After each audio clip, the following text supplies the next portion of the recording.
Last में हम लोग बात किए थे कि जो लैंड रेवेन्यू पॉलिसी है उसका इम्पैक्ट क्या हुआ था, तो तुम लोग जानते हो इस चीज़ को। ड्रेन ऑफ वेल्थ हुआ है, पीजेंट्री का एक्सप्लोटेशन है एंड सो ऑन, ठीक है। और पीजेंट्स में गुस्सा आ गया, ठीक है, बाद में वो पीजेंट रिवोल्ट कन्वर्ट हो गया 11th में। आज जानेंगे नया चीज़, that is a British famine policy.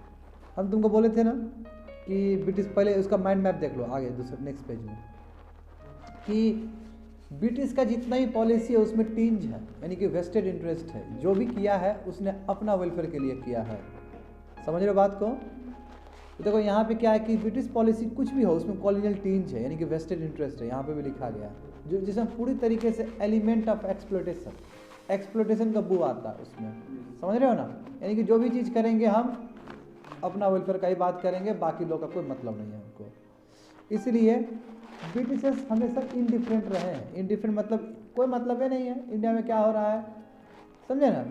ये ब्रिटिश का केयरलेस एटीट्यूड को रिफ्लेक्ट करता है। और क्यों? क्योंकि बहुत सारे फेमिन्स हुए, अकाल आए हैं, मगर कोई भी ढंग का काम नहीं हुआ है। अकाल आया तो बहुत बड़ी बात है, लोग मर रहा है खाने के बगैर। तो देखो बहुत सारे नहीं हुए थे, मगर 1860 से पहले जितने ही फेमिन्स हुए उसको सीरियस नहीं लिया। मगर बाद में क्या है, 1860 के बाद फेमिन को सीरियस लेना पड़ा ब्रिटिश को। क्यों? क्योंकि दिल्ली आगरा में जो फेमिन हुआ था ना, इसमें बहुत सारे लोग मरे थे। बंगाल का अपना केस है, दिल्ली और आगरा में कुछ ज़्यादा ही हुआ था। तो 1860 तक कोई फेमिन पॉलिसी नहीं था। अब जो दिल्ली और आगरा का हुआ है फेमिन, इसके बाद बाध्य हुआ, यानी मजबूर हुआ सबका ब्रिटिश, और वहाँ से फेमिन कमीशन अपॉइंट किया गया। और उसी के जो कमिटी के जो हेड थे उसी का नाम था कर्नल B.H. स्मिथ। और चूँकि ये अध्यक्ष थे इसलिए इनका ये कमिटी का नाम क्या हो गया, कर्नल B.H. Smith committee. क्यों? क्योंकि आगरा और दिल्ली में सीवियर फेमिन आया था। इन्होंने क्या बोला कि फेमिन कंट्रोल होना चाहिए, ठीक है। उसके बाद बहुत सारा, उसके बाद with consecutive time, with subsequent time, समय के साथ साथ क्या हुआ कि नए नए फिर से कमीशन कमेटी गठन होने लगे फेमिन को कंट्रोल करने के लिए। समझे? रिचार्ड स्ट्रेचिस कमेटी आया, मैं बताऊंगा थोड़ी देर में इसके बारे में। अब रिचार्ड स्ट्रेचिस कमेटी जो आया, जो कि इम्पोर्टेंट कमेटी था। क्यों? क्योंकि इसी की वजह से फेमिन फंड वाला कॉन्सेप्ट आया कि फेमिन हो जाए तो फंड उसके लिए सरप्लस होना चाहिए, ताकि हम इस तरह का जब कोई भी अकाल वाला सिचुएशन आएगा उसको टैकल कर सकें। Getting me? तो क्या हुआ अब ये समझो, फेमिन का मतलब क्या है, साइड में लिखा गया। फेमिन का मतलब है स्टार्वेशन, लोगों के पास खाना नहीं है, मोर्टेलिटी रेट काफ़ी हाई हो गया, लोग मर रहे हैं, प्रोडक्शन ऑफ फूड बिल्कुल नहीं है, और ड्रॉट सिचुएशन है, यानी समझ रहे हो ना, पूरा अकाल आ चुका है, सूखा पड़ गया है, वहाँ से अनाज नहीं उगा जा रहा है, लोग मर रहे हैं, लोग तड़प रहे हैं खाना के लिए, ये सिचुएशन है। और गेटिंग मी? अब पहला पेज जाओ तो ब्रिटिश फेमिन पॉलिसी देखो। There is no specific policy before 1860, सही बात है, बता चुके हैं माइंड मैप में। But after 1860 famine policy was force to made, बनना ही पड़ा, बनाना पड़ा। अब जानते हो कि ब्रिटिश का एटीट्यूड हमेशा इनडिफरेंट रहा है, कोई खास नहीं रहा है, इसका मतलब एकदम नेग्लेक्ट रहा है। 1860 के पहले जितने भी फेमिन आए हैं हमारे कंट्री में कोई मतलब नहीं है उसको। वहाँ 1860 में जब आगरा इसमें हुआ है, आगरा दिल्ली में हुआ, ये मजबूर किया है, इसलिए कर्नल B.H. स्मिथ कमेटी बना, और उसके बाद लड़ी लग गए, समझे ना। और उसके बाद एक केस हुआ जो कि अभी भी काम देता है, बताऊंगा थोड़ी देर में।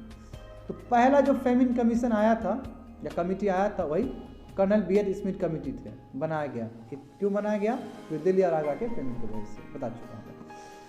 आगे देखो, सेकेंड जो आए थे कमीशन वो जॉर्ज कैम्बल थे 1868 में, क्योंकि उड़ीसा में भी एक भीषण, अब वहाँ पे उसका जो स्ट्रेटजी बताया, स्ट्रेटजी इसलिए इम्पोर्टेंट है क्योंकि इसमें बहुत कुछ कोड वगैरह, फंड वगैरह का बात किया गया था, इसलिए फेमिन कमेटी में ये रिचार्ड स्ट्रेटजी जो कमेटी है वो इम्पोर्टेंट है, इसलिए ये हाईलाइटेड रहता है हमेशा। अब पूछ लेता है सिविल सर्विस इस तरह क्वेश्चन।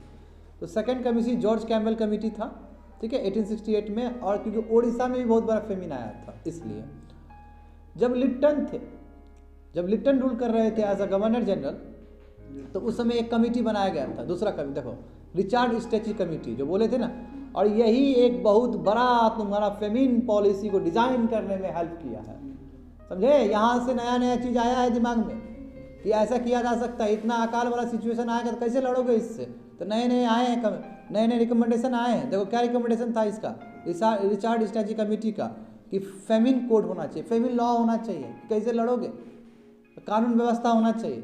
दूसरा क्या कि ये ड्यूटी का, ये गवर्नमेंट का ड्यूटी है, वो क्या करे, रिलीफ को वो करे, मतलब एड्रेस करे, मतलब उसको सुरक्षित करना होगा, समझे नहीं।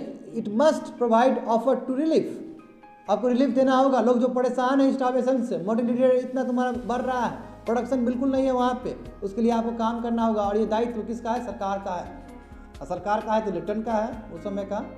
और गेटिंग में उसका रिमिशन, भाई सूखा पड़ा हुआ है तो भाई पार्डन नहीं कर देगा लैंड सेटलमेंट वाला तुम, कि अभी भी तुमको चूसना है, खून चूसना है उन लोग का। तो पार्डनिंग पावर आपको देना होगा इस सिचुएशन में, फेमिन के टाइम में। तो बड़ा बड़ा रिकमेंडेशन है ये, देखो। लेकिन ब्रिटिश कमेटी खुद उसके अगेंस्ट में बात कर रहा है। क्यों? क्योंकि कॉलोनियल टीम्स था, और कमेटी आएगा तो बोलेगा कि गलत बात है, लोग मर रहे हैं। यही तुम्हारा, इसलिए मैं आवाज़ करके बोल रहा हूँ, क्योंकि ये एक्चुअली एक आई ओपनर था, मतलब आँख खोल देने वाला, समझे ना। क्योंकि इसके बाद जो डेवलपमेंट हुए वो व्यापक तरीके से डेवलपमेंट हुआ है फेमिन पॉलिसी पे। तो रिचार्ड स्ट्रेटजी कमेटी, तुमको यदि सिविल सर्विस को तुम घुमाना होगा तुम लोग को, तो घुमा कर पूछ लेगा कि रिचार्ड स्ट्रेटजी कमेटी एक बैकबोन बना फेमिन पॉलिसी के लिए, तो सभी चीज़ लिखना होगा, समझे। तो इससे क्या हुआ, जो रिकमेंडेशन दिया गया रिचार्ड स्ट्रेटजी कमेटी के द्वारा, इसके वजह फेमिन पॉलिसी आया, उसमें फॉलोइंग प्रोविजंस थे, ये प्रोविजन थे। एक फेमिन फंड होगा, सरप्लस फंड होगा, कोई दिक्कत हुआ तो उस फंड से पैसा निकाल के एड्रेस किया जाएगा उस प्रॉब्लम को। फेमिन रिलीफ होगा, इंश्योरेंस स्कीम होगा, it is of its new kind, नया चीज है ये। और बजट में बात होगा इसके बारे में, जब बजट में संसद में, जब तुम्हारा पार्लियामेंट में पास होगा बजट, उसमें फेमिन के लिए अलग से पैसा भी दिया जाएगा, वेरी न्यू थिंग। इसलिए 15 मिलियन रुपीज एवरी ईयर इस पर्पज के लिए हम रखेंगे। जो कंट्री में बार बार आ रहा है, चाहे उड़ीसा में आए, आगरा में आए, दिल्ली में आए, या फिर तुम्हारा वेस्ट बंगाल में आए, उसके बाद देखो लेवल कमीशन 1898 आएगा तो बाबू कहाँ पे दिमाग पहुंचाएगा। कौन थे वहाँ के उस समय, गवर्नर जनरल या वाइसरॉय हो गया।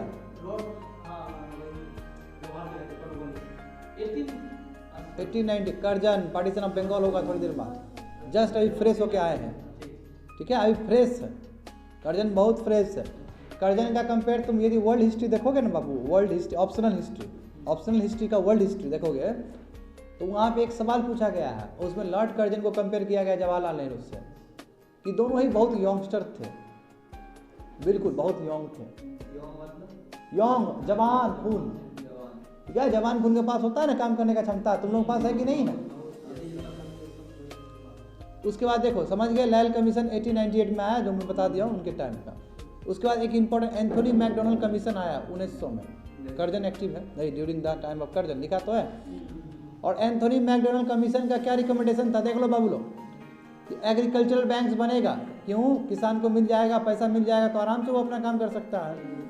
इरिगेशन फैसिलिटी होगा, इरिगेशन फैसिलिटी होगा तो ड्रॉट नहीं आएगा, है ना। ट्रांसपोर्टेशन फैसिलिटी होगा।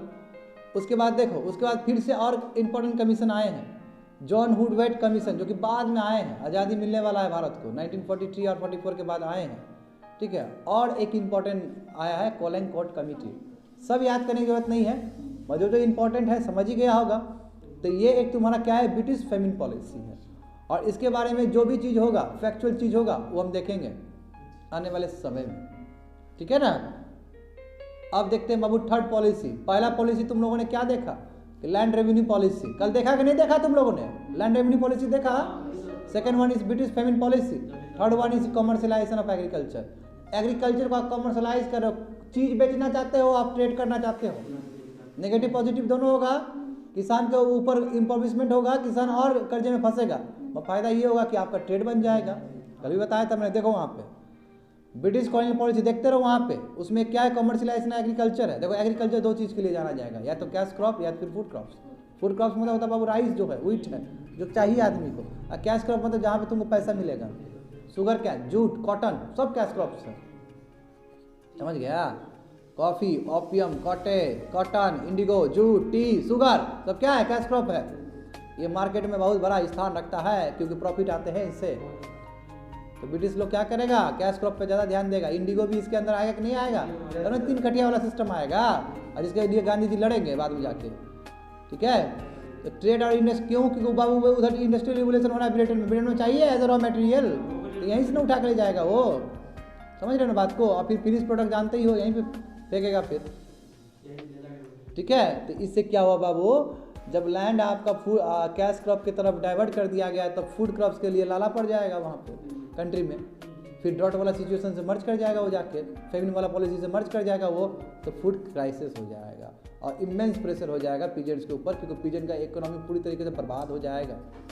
तो एक साइड हुआ, हाँ। तो ऊपर देखो नेगेटिव इम्पैक्ट देखो बाबू, फूड क्राइसिस हो जाएगा, क्यों, क्योंकि फोकस पूरा किए कैश क्रॉप्स में, स्टार्वेशन हो जाएगा, फेमिन हो जाएगा, रूरल इंडेप्टेड कर्ज बढ़ जाएगा लोगों का, लैंड का फ्रेगमेंटेशन होगा कि तुम ये कर लेंगे, इधर कैश क्रॉप उगा लेंगे, ये उगा लेंगे, ये हो गया। सोइल का जो न्यूट्रिएंट्स है बाबू, इंडिगो जब तुम उगाओगे ना, न्यूट्रिएंट्स पूरा बर्बाद। अब देखो एक तरफ, एक तुमने कोइन का एक साइड देखा, तुमने कोइन का दूसरा साइड भी देखो। पॉजिटिव क्या कि आप मार्केट से इंटीग्रेट हो गए, इकोनॉमी आपका इंटीग्रेट हुआ, कैश इकोनॉमी वाला चीज़ भी तो आ रहा है, यानी किसान को फायदा भी हो सकता है। इंडिया कनेक्टिविटी बढ़ेगा इंटरनेशनल सिस्टम से, लोगों को समझ में आया कि नॉलेज आएगा कैश क्रॉप भी क्या चीज़ होता है भाई, ठीक है ना। इससे रोड का इंफ्रास्ट्रक्चर डेवलपमेंट होना शुरू हो जाएगा, रेलवेज बनना शुरू हो जाएगा ट्रांसपोर्टेशन में, बैंकिंग इंस्टीट्यूशन बनना शुरू हो जाएगा, ठीक है, और अलग अलग इंस्टीट्यूशन बनना शुरू हो जाएंगे। एक पॉजिटिव एस्पेक्ट भी है। देखो तो ये खुद का लिखा गया है, बच्चे लोग को सिखाए थे कि कैसे लिखा जाता है बच्चा लोग, माइंड मैप, ठीक है। माइंड मैप तो तुमको बता दिए, यही था वहाँ पे, यही होता था, क्योंकि कई बच्चे लोग वो भी रहते थे ना, तो हम उसको बोलते थे कि देखो माइंड मैप हो गया, दिस माइंड मैप। इस माइंड मैप को कैसे तुम लिखोगे पैसेज में, तो वही हमने खुद लिख के दिखाया वहाँ पे। देखो one of the British colonial, हम खाली पढ़ेंगे, सुनते रहना, सब पढ़ा चुके हैं। One of the British colonial policy was to make commercialization of agriculture to generate huge income. The cash crops were encouraged more over food crops as they were lucrative and good asset in international market. Lucrative मतलब लुभावना। The British too wanted the cash crops to feed their industry in England and ensured a continued flow of their fine products across the world. The positive aspect associated with the commercialization of agriculture were it led to integration of agriculture with market domestically as well as internationally. It led to the improvement of trade and communication system, which further enhanced the infrastructure in India. India emerged as a player in global trade. Fourth one is banking and financial institution, where grew up subsequently. Negative aspects. It led to exploitation of pigeons as well as land, and hence condition of pigeon as well as soil health got deteriorated. There were increase of rural indebtedness, which further proved blow to the pigeons. समझ गए। तो ये था बात, इस तरह जितना बोले हैं उसको कैसे लिखा जाता है बच्चे वालों को सिखा रहे थे, ठीक है। अब देखो दोस्तों, अब देखो फोकस, अब जितना तुम पढ़े हो, जो हम नोट्स दिए थे उस समय, पहले तो हम लिख के दिखा दिए कि बाबू जैसे करें, जैसे कि हम माइंड मैप बता रहे थे, देखो हम जो किए थे वो हम तुमको बता रहे हैं। हम बोले कि देखो माइंड मैप हो गया, अब माइंड मैप से कैसे तुम लिखोगे पैसेज में, ये सिखा दिया, और उसके बाद बोला कि चलो अब तुम लिख लो अलग से। अरे गेटिंग में समझ रहे हो ना, अब तुम लिख लो, जो हमको नोट देना चाहिए वो लिख लो, बस मैं सिखा रहा हूँ कि माइंड मैप से कैसे। ये भी गधा पूछा कि नहीं पूछा था अंकित, कि कैसे पहला डे जब वर्ल्ड हिस्ट्री हो रहा था कि सर पैसेज है, आप माइंड मैप बता दिए। सिमिलरली तो वहाँ पे भी क्वेश्चन पूछेंगे हमको, है ना, तो उसको मैंने वहाँ पे ऑन द स्पॉट उसको बताया कि देखो बाबा ऐसे से लिखा जाता है, और लिखाने के बाद दूसरा नोट्स। अब देखो notes, focus shifted from food crops to the cash crops, है ना, ये हो गया। इंटेंशन क्या था कि ब्रिटिश को कमर्शलाइज करना एग्रीकल्चर को, ताकि वो अपना इंपीरियलिस्ट एटीट्यूड और इंटरेस्ट उसको फुलफिल कर सके। रीजन क्या था, इंडस्ट्रियल रेवोल्यूशन ब्रिटेन का था, जो कि डिमांड कर रहा था रॉ मटेरियल्स चाहिए डिफरेंट कॉलोनीज ऑफ ब्रिटेन से, चाहे वो अफ्रीका से हो चाहे एशिया से हो। एशिया में हमारा एक इंडिया भी है ना। ये रॉ मटेरियल क्या करेगा, कैश क्रॉप, वही कैश क्रॉप का काम करेगा उधर जाके। मोरेवर चाइना ट्रेड क्या है, वो भी मोटिवेट कर रहा है, ओपियम ट्रेड, क्योंकि चाइना में तो क्या खाली ओपियम ही बिक रहा है। तुमको बोले देते हैं कि पटना जो बहुत बड़ा मार्केट था ओपियम का, अफीम का जो होता था business. For commercialisation of agriculture British created a favourable condition, हाँ ब्रिटिश ने एक कंडीशन क्रिएट किया, है ना, इंफ्रास्ट्रक्चर बनाया, रेलवे बनाया एंड सो ऑन, जो बता चुके हैं। नेगेटिव इम्पैक्ट क्या है, कैश क्रॉप से हम कैश क्रॉप में हम जब स्विच किए हैं तो फूड क्राइसिस हो गया, स्टार्वेशन, लोग मर रहे हैं, फेमिन है। बैडली इफेक्ट हो गया। जो सेल्फ सफिशिएंट इकोनॉमी, जो अपने आप चला रहा था इकोनॉमी, बर्बाद हो गया। ड्रेन ऑफ वेल्थ, पैसा यहाँ से बह रहा है वहाँ उसी तरह जा रहा है। इम्प्रोवाइजेशन ऑफ इकोनॉमी, इकोनॉमी पूरा बर्बाद हो गया। पिजन्स के ऊपर प्रेशर होने लगा, भाई कैसे क्रॉप तुम उगाओ। एग्रीकल्चर पूरी तरह से बैठ गया, स्टैग्नेट हो गया। समझे बात को? पॉजिटिव क्या है? इंफ्रास्ट्रक्चर ये सब बता चुके, integration and so on. Connectivity हो गया रूरल और अर्बन का, है ना, क्योंकि ट्रांसपोर्टेशन हो जाएगा। देखते हो नाकोटी चक्का 2 घंटा में पहुँच जाते हो ना सब लोग, बकरी पहुँच जाता है ना जल्दी। Yes, because of this reason, connectivity है, कनेक्टिविटी। जब लॉकडाउन हुआ था तो कनेक्टिविटी जीरो था, तो उस समय बगल का ही बकरी जाना भी या बगल मुजफ्फरपुर जाना भी बस मन के द्वारा ही पहुंच पाते थे तुम लोग। इट्स वेरी डिफरेंट थिंग ना। तुम तो किया ही होगा, क्या कि खुला छूट था जो भी ऑफिशियल्स लोग हैं। अब तुम कहे सीरियस ले रहे हो। देखो तो एक हमने ख़त्म कर दिया, तो मैं फिर से तुम लोगों को दोहरा दूँ कि ब्रिटिश पॉलिसी में क्या क्या हुआ है। Land revenue policy, famine policy, third one is commercialization of agriculture.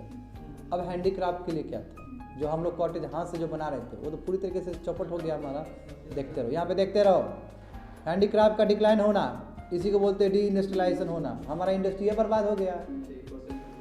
हाँ, पूछता है स्मॉल स्केल इंडस्ट्री क्यों हम स्मॉल स्केल थे, हैंडमेड थे। देखो जब इंडस्ट्रियल रेवोल्यूशन इंग्लैंड में हुआ 1750 के बाद जो शुरू हुआ, तो ये एक रीजन बना इम्पीरियल एक्सपेंशन। जितना हम कॉलोनी बनाएंगे उतना ही फायदा होगा रॉ मटेरियल और फिनिश प्रोडक्ट के लिए, जिसमें एक इंडिया भी था। वही देखते हो कॉटन, टेक्सटाइल, जूट, ये सिल्क, ये अपना चल रहा था भारत में, इंडिजिनस इंडस्ट्री था, ठीक है, जिसको हम स्मॉल स्केल और हैंडीक्राफ्ट इंडस्ट्री भी कहते हैं। बस जैसे ही प्रोडक्ट बन के शुरू हो गया वहाँ से आना, तो बाबू चैलेंज खड़ा कर दिया। क्या है? अरे भाई सस्ता में देगा तुमको जो 500 रुपये में मिलता है जैकेट, तो बाबू वहाँ से 150 में तुमको मिल गया, देखने में भी अट्रैक्टिव है, तो क्या करोगे तुम? पूरा स्विच कर जाओगे। गांधी जी कितना प्रयास किए थे, खादी पहनिए। महंगा होता है, क्योंकि अब जब मैनुअल वर्क लगेगा, इन्वॉल्व होगा, पैसा चाहिए ना जी, समय ज़्यादा लगता है। हाँ, ऑब्वियसली यार सर्विस तुमको दे रहा है कोई, सर्विस क्यों दे रहा है भाई? वो भी तो अपना चाहता है कि अपना रखे, अपना जद्दोजहद करे अपना, सिंपल सी बात है। और वहीं इंडस्ट्री बाजी मार लेगा। इंडस्ट्री मास लाइन प्रोडक्शन होगा, एक बार में नंबर ऑफ चीज़ प्रोड्यूस होगा, उसका सस्ता जाएगा वो। तो देखो the rise of modern industry, जो इंडस्ट्रियल रिवोल्यूशन इंग्लैंड में हुआ, इससे मॉडर्न इंडस्ट्री बनना शुरू हो गया। कहाँ कम्पीट कर पाएगा इंडिया स्मॉल स्केल इंडस्ट्री? तो इंडिया चौपट में चला गया, ठीक है ना। कॉटेज इंडस्ट्री हमारा पूरा बर्बाद हो गया, हैंडीक्राफ्ट इंडस्ट्री शॉट डाउन हो गया जी, बहुत जल्दी शॉट डाउन हो गया। शॉट डाउन होगा तो जो बेचारा एम्प्लॉयमेंट था, अनएम्प्लॉयमेंट की तरफ बढ़ जाएगा, नहीं बेरोजगार हो गया सब। ट्रेडिशनल क्राफ्ट्स खत्म हो गया, जो आपके आर्टिस्ट लोग थे जो बैम्बू से बना के बेचते थे और बहुत सारा चीज़ से, उसका तो चौपट हो गया, क्योंकि पूरा कैप्चर हो गया मार्केट। ड्रेन ऑफ वेल्थ हो गया। स्किल्ड लेबर, बताओ स्किल्ड लेबर बेचारा फिर से एग्रीकल्चर पे चला गया, तो एग्रीकल्चर पे बर्डन बढ़ा कि नहीं बढ़ा?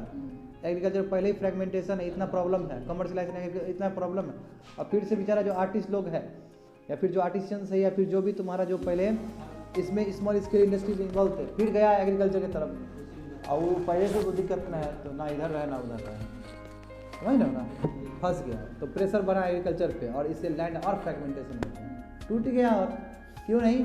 मान लो कि 4 भाई है, 2 भाई एग्रीकल्चर में कर रहा है, 2 भाई बाहर कर रहा है, वो खत्म हो गया, वो आएगा तो जमीन है वो 4 भाग में डिवाइड करेगा, हो गया बेचारा, फंस गया फिर। और यही रीजन है, हम तुमको बोलते हैं कि एग्रीकल्चर में अभी जो प्रॉब्लम है हमारा, ये ब्रिटिश से जोड़ सकते हो, फ्रेगमेंटेशन ऑफ लैंड। अब इतना छोटा लैंड है, मान लो इतना छोटा लैंड में तुम क्रॉप रेज करोगे और बड़ा होगा, वही कोऑपरेटिव फार्मिंग का बात है। चेंज तो आ ही जाएगा, अमूल एग्जाम्पल, समझ रहे हो? होप सो से रिलेट कर सकते हैं हम लोग, जैसे कमर्शियल उस टाइम जो किया था, कैश क्रॉप ज़्यादा उगाने लगा, हाँ, इंडस्ट्री अपने फायदे की थी, हाँ, तो अगर अभी भी अगर ऐसा होता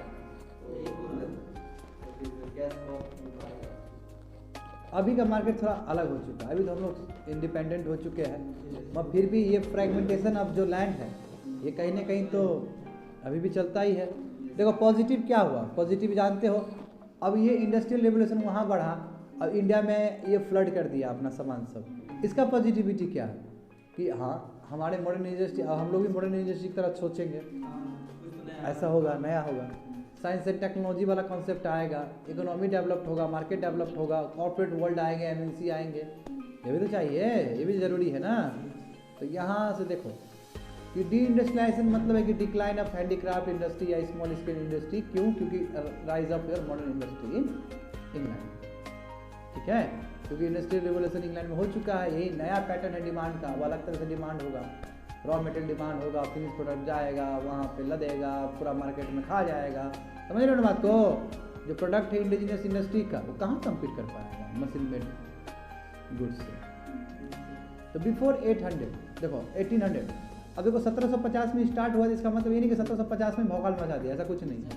समझ ना, धीरे धीरे होगा और आस्ते आस्ते परवान चढ़ेगा, पिक चढ़ेगा। देखो 1800 से पहले इंडिया का देखो कितना अच्छा स्थिति था। इंडिया लार्जेस्ट प्रोड्यूसर था कॉटन और कॉटन गुड्स में। मगर जैसे ही मॉडर्न इंडस्ट्री तुम्हारे मैनचेस्टर, मैं हमेशा मैनचेस्टर का उदाहरण देता हूँ ना, कॉटन के लिए अभी भी वर्ल्ड का फेमस जगह है मैनचेस्टर, ब्रांड है मैनचेस्टर, समझा? बहुत बड़ा ब्रांड है कपड़ा का। जैसे ही वहाँ पे मैनचेस्टर जब प्रोमिनेंट होते हुए निकला, आगे बढ़ा, तो हमारा cotton goods, cotton world famous था 1800 से पहले। कम्पीट नहीं कर पाएगा। देखो लिखा तो है, the development of modern industry in Manchester result into decline. Indian industry decline हो गया पूरी तरीके से। जो इंपॉर्टेंट इंडस्ट्री थे वो जूट इंडस्ट्री भी थे, जो वो मतलब इंडिया में, समझे? इंडिया में कॉटन तो बर्बाद हुआ ही हुआ है, ऊपर लिखे थे कॉटन खत्म हो गया। जूट देखो, जूट भी क्यों ना हो जूट, क्योंकि जूट हमारा भारत में ही पाया जाता था। और देखो बांग्लादेश में भी तुम्हारा थोड़ा उधर गया, अभी बांग्लादेश तो इंडिया का पार्ट ही है इधर, तो जूट पे तो पूरा कंट्रोल है हम लोग का, और जूट यहीं पे होता है। दूसरा इंडस्ट्री हम लोग का क्या था? जूट इंडस्ट्री था, वो भी डिक्लाइन होना शुरू कर दिया। क्यों? मॉडर्न जूट इंडस्ट्री अब रॉ मटेरियल तो हमसे ही लेता था ना। हम कॉटेज इंडस्ट्री, हम छोटे छोटे इंडस्ट्री, स्मॉल स्केल इंडस्ट्री पे थे, तो हम कहाँ कम्पीट कर पाएंगे? अब सिल्क इंडस्ट्री देखो, वो भी क्राइसिस में आ गया। क्योंकि मॉडर्न सिल्क इंडस्ट्री बन गया है वहाँ पे। तो with the rise of modern industry, economy India का है जो बहुत क्राइसिस में चला गया। क्यों? क्योंकि इंडिजियस इंडस्ट्री हम लोग का बर्बाद हो गया। तो डी इंडस्ट्रियलाइजेशन की वजह से क्या हुआ कि जो इकोनॉमी हम लोग का इम्पोवरिशमेंट हो गया, यानी कि हमारा इकोनॉमी पूरी तरीके से बर्बाद हो गया। और इससे अनएम्प्लॉयमेंट हुआ, जो मैं बोल चुका हूँ माइंड मैप में। और पीपल लोग अर्बन से लेकर रूरल एरियाज में चले गए, गांव देहात में चले गए। इससे प्रेशर हुआ एग्रीकल्चर में। ठीक है, क्यों? क्योंकि स्किल वर्कर चले गए एग्रीकल्चर में कि भाई उसको लाइवलीहुड चाहिए, खाना और दाना चाहिए, तो दिक्कत होगा ही। खाना दाना चाहिए तो लैंड का विभाजन होना ही होना है ना। तो डिक्लाइन हो गया। आर्ट्स एंड बोले तो आर्टिसंस का हुआ कि नहीं हुआ? अभी जैसे बोले थे। क्यों? क्योंकि स्टेट पैटर्नेज देगा ही नहीं, पहले किंग देता था, है ना। जब तुम लोग को बताया गया इस क्लास में, जब मुगल एम्पायर का गिरा सल्तनत, तो जो पेंटर्स लोग भागे कि नहीं भागे रीजनल एरियाज में। तो अब यहाँ पे तो कोई है ही नहीं पैटर्नेज देने वाला स्टेट, तो बेचारा क्या होगा? जो स्किल्ड आर्ट्स और क्राफ्ट्स वाले लोग हैं खत्म हो गए। ठीक है, अब देखो in one sense it was positive भी था। क्यों? मॉडर्न इंडस्ट्री बेस्ड टेक्नोलॉजी आएगा हिंदुस्तान में, या इस तरह का डिबेट उठेगा। इकोनॉमिक यूनिफिकेशन होगा भारत में भी, हाँ मॉडर्न टाइप्स के होना चाहिए। मार्केट का इंटीग्रेशन होगा और इकोनॉमी का भी इस तरह इंटीग्रेशन होगा। समझ गए? तो मैं फिर से दोहरा दूँ बात को कि अभी तक ब्रिटिश पॉलिसी में क्या हुआ है। नंबर 1 देखो land revenue policy, famine policy. Third one क्या है? Agriculture. Fourth one is your handicraft industry. मुझे नहीं आया। अब डेवलपमेंट ऑफ रेलवेज देखो आज रेलवे में चढ़ी हो कभी? बहुत बार। हम तो 1 साल हो गया। ये हम इसलिए पूछे हैं, कई एक टाइम में हमारी एक कोई थी, उसको पूछे थे रेलवे में चढ़ी हो, तो बड़ा कॉन्फिडेंट हो, बोले कि नहीं चढ़ रही। बोले वाह, मानना पड़ेगा। ठीक है, तुम चढ़ा है? लटक के गया। एक बार तुम ऐसे बन के बैठेगा। अरे आ जाएगा भी तो अब कहाँ जाएगा? ये जनरल में थोड़ी जाएगा, वो तो फर्स्ट एसी होगा उसका, है ना। 3-4 गो लैपटॉप होगा वहाँ पे, ये खाली दिखाने के लिए रखेगा। गरम चाय ये नहीं होगा।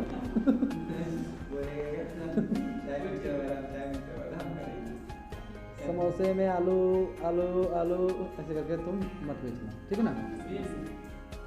एक है, मैं इसलिए बोल रहा हूँ कि एक अभी एक है, किसका बोलते हैं, एक है आता है वो यूट्यूब वीडियो छोटे मियाँ जानते हो तुम लोग? कॉमेडी में उसका ही लाइन था। एंटरटेनमेंट के लिए हम भी देखते हैं, बहुत मस्त करता है। तुम लोग को कभी भेज देंगे, थोड़ा रफ भी है इसलिए नहीं भेजते हैं। देखो इंग्लैंड है, देखो इंग्लैंड रेलवे, देखो इंग्लैंड जाना जाता है रेलवे के लिए, वहाँ पे गजब का इंफ्रास्ट्रक्चर था, ठीक है। तो जाहिर सी बात है जो उसके पास है वो लाना चाहेगा, हिंदुस्तान ट्रांसपोर्टेशन और कम्युनिकेशन उसका बेटर हो, ठीक है। मगर ब्रिटिश पॉलिसी तुम लोग पहले से जानते हो, कॉलोनियल टीज होगा ही होगा, उसमें जो भी चीज़ लाएंगे अपने फ़ायदा के लिए लाएंगे। हमारे इंडिया का भी बहुत फ़ायदा हुआ, देखते हो पॉजिटिव तो बता ही तो रहे हैं ना। तो डेवलपमेंट इंडिया में शुरू हो जाएगा रेलवे का। देखो बाबू, पहला इंजीनियर जो ब्रिटिश इंजीनियर था जो कि आइडिया दिया था कि रेलवे होना चाहिए, वो जोसेफ लॉक थे, ठीक है, इंडिया में 1841। अब उसके बाद क्या हुआ कि मैकडोनल्ड स्टेफेंस, इन्होंने आइडिया दिया कि रेलवे हाँ इंडिया में इम्प्लीमेंट होना चाहिए, ठीक है। देखो जेनेसिस बता रहे हैं। डलहौजी साहब आए, डलहौजी को जाता है कि नहीं आता है, मॉडर्न फादर अभी कुछ दिन पहले तो पढ़ाए थे क्लास में, ठीक है। तो 1853 में मुंबई टू थाने को उद्घाटन कर दिया गया कि ये रेलवे ट्रैक होगा, ठीक है। मैं इससे पहले मैंने तुमको बताया था ना, इससे पहले भी तुम्हारा उधर उत्तर प्रदेश में हुआ था, हाँ बोले थे ना, हावड़ा समथिंग ये इलाहाबाद है समथिंग कुछ बोले थे, अभी आएगा थोड़ी देर में, उस दिन भी तुमको बोले थे। तो अब देखो कि जो डेवलपमेंट हुआ है रेलवे में, इसका फ़ायदा क्या हुआ कि इंडस्ट्री डेवलप्ड हो गया। क्यों ना हो, अरे भाई रेलवे में आयरन चाहिए बनाने के लिए, इंडस्ट्री होगा तभी ना आयरन देगा वो, तो ये तो सर्कुलेशन हो गया इकोनॉमी, समझ रहा है बात को। जो लाल लाल तुम लोग बुगी देखता है वो क्या चीज़ है, सब आयरन ही तो है ना। आयरन तो बुगी लोहा, जो जाते हो तो लोहा से बना होता है, पूरा बना हुआ है, पूरा लोहे है। और लोहा तो डायरेक्ट मिलता नहीं है, लोहा तो प्रोसेस है, स्मेल्टिंग करना पड़ता है इंडस्ट्री में, है ना।